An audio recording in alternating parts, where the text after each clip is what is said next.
si alza in volo, un dolcissimo canto, tra la nebbia e il silenzio risuona. È la timidezza, è l'esitazione, è l'incertezza, è l'apprensione. Prova a sentire al di là del mare, al di là del cielo, al di là dell'emozione. Vedrai, c'è un Olimpo anche per te, che non ti arrendi mai, sei quel che vuoi.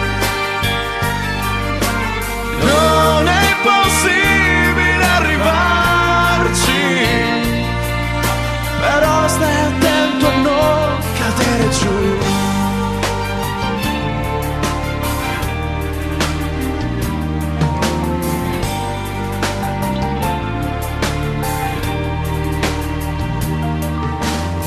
Sopra quel monte ci sono tanti dei, se vuoi puoi essere uno di loro, o uno come tanti, uno come me, che arranca, soffre, combatte e poi vince fino alla fine, fino all'ultimo respiro. Prova a sentire quanto fa male volare, planare, atterrare, morire e risalire. Vedrai, c'è un Olimpo anche per te, che non ti arrendi mai, sei quel che vuoi. Non è impossibile arrivarci, però stai attento.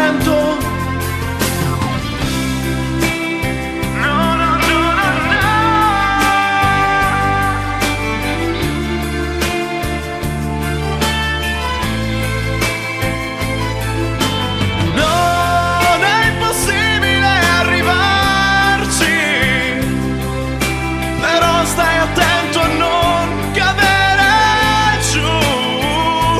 Vedrai, c'è un Olimpo anche per te. Che aspetti? Corri e raggiungi il tuo sogno.